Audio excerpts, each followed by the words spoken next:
For several weeks now, we've been seeing one article after another telling us that whales are exiting Bitcoin. We see one news article after another showing wallets from 10 years ago, 15 years ago, quote unquote, dormant wallets that all of a sudden have become active.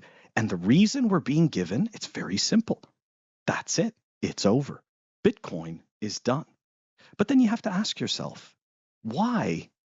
Why is there such a push for this information to come out so quickly? Let's dive into it. Welcome back, everyone. That's right. That's right, guys.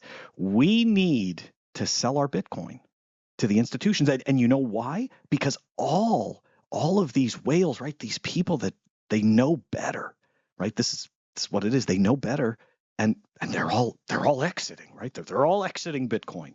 So the writing is on the wall. We keep being told this, but is this really what's actually happening?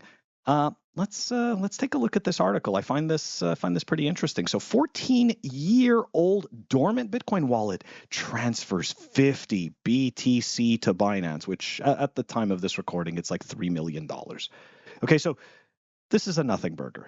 Okay, and I'll explain why this is a nothing burger, but I think that this is hilarious. This is, in the last several weeks, we've seen so much of this. It just seems like somebody or a group of entities is like trying to shake the tree to see what falls, right? The low-hanging fruit, so to speak, or as we like to say in the space, lettuce hands, paper hands, right? Stuff like that, the people that don't have much conviction. Anyways, let's dive into it. Bitcoin wallets are beginning to come out of dormancy amidst a significant drop in value of the flagship currency. Halt. It took us 3 months to get to $73,500. We're sitting at 61K, and we actually just popped up to 62.5 at the time of this recording. That's really a significant drop in value. Why are they painting the narrative this way, guys? So strange. Anyways, Look on Chain spotted activities from a Bitcoin miner's wallet that's been silent for 14 years. The wallet was active in the Satoshi Nakamoto era, which was the early days of Bitcoin, guys. That's right. This is the framing. Look, this person was there all the way at the beginning. They're getting out. The said wallet transferred 50 BTC to the leading cryptocurrency exchange, Binance. The wallet owner secured 50 Bitcoins from his mining activity on July 14th, 2010. So I don't know if you guys remember, I did a clip a few months back that essentially the point of it was, had you have had Bitcoin back then, you wouldn't have hodled. Well, you know what? I am officially proven wrong, as this person hodled. And not only that, but if you got the 50 BTC miner reward, Bitcoin was worth practically zero. And you can see it right here. The mining activity was July 14th, 2010. This was even before the first Bitcoin halving event ever held. The Bitcoin miner mined block 67,254, and the block details include a difficulty of 45.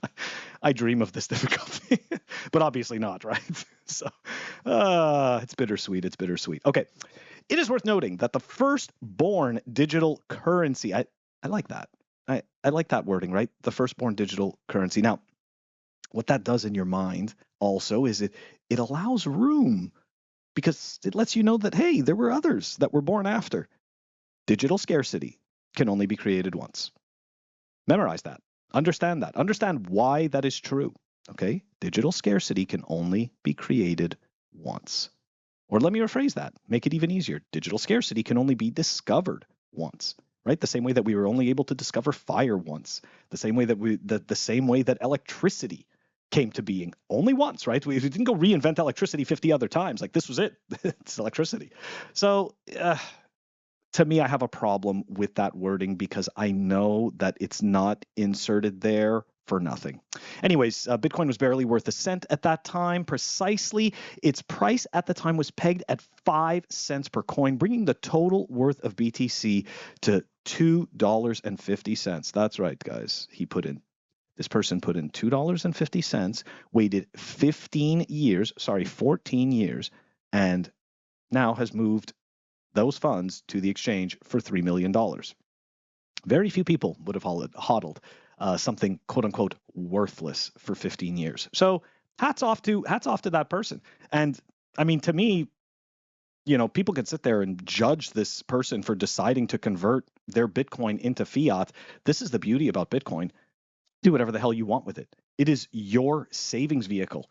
And the reality is that a lot of the people that are going to be judging this person for choosing to make this trade, they didn't hodl like him or them, whatever it is, he or she.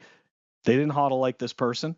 So, yeah, anyways, hats off to them, right? They had a goal, they did a move, maybe they executed that goal correctly or maybe not, but either way, it seems to have ended in success. So the movement of the coin suggests a potential sell-off. That's right, guys. This was the whole point of the story. The whole point of the story is that you hear how early the person came into Bitcoin, and now, because this random person is selling their Bitcoin, here we go.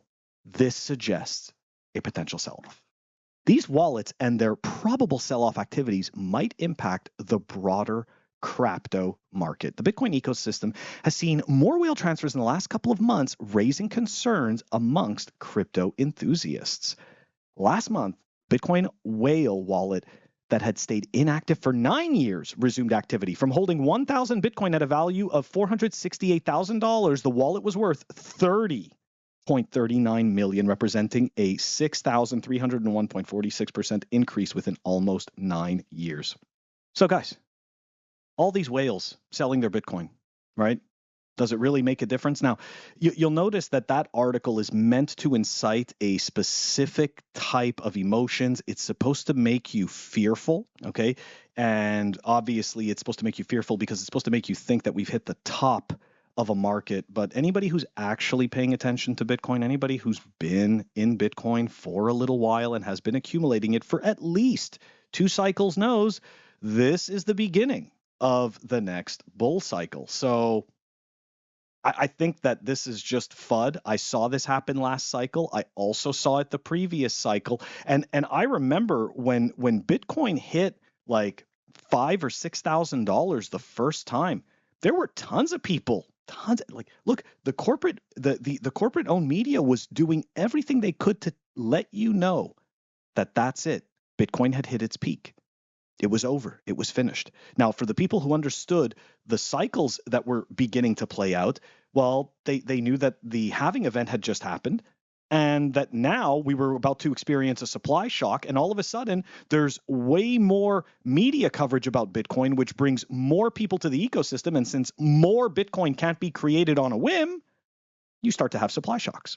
So we've seen this all before. This is just nonsense. It just seems to me like whatever entities it is, they're just attempting to get you to sell your Bitcoin at a discount.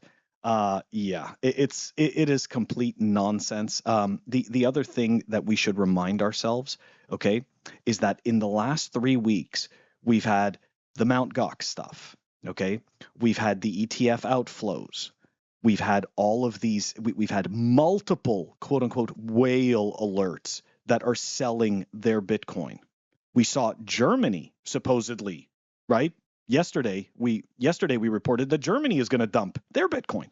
So I feel like the governments and the whale narrative, right? All of these entities that have so much Bitcoin, quote unquote, dumping Bitcoin. I honestly believe that this is just it's like the China FUD. Right? It's no different. I forget who it was, but somebody, a fellow Bitcoiner on Twitter, said essentially that all of these that these governments that are dumping Bitcoin, it's no different than the China mining FUD and like the mining bans. And I can't disagree with that because, as I've said in the past, and what we saw in 2017, 2018, every week there was some type of a mining ban, and it wasn't just China. Right? Like India was banning mining. India was banning crypto exchanges. And then a few weeks later, they were reinstating them. So you would have like 40% drops. And then all of a sudden the next week it was like, oh, okay, yeah, no, we're fine. We're back in business. So I just, you got to take this stuff with a grain of salt. seeing these random whale sales, to me, they don't mean shit. For real, it just doesn't mean anything. I think that it's just really useful FUD to get the weekends to sell. Anyways, guys, zoom out. This is noise. That's all I wanted to talk about today. I'll catch you tomorrow. Or no, actually, I'll catch you next week.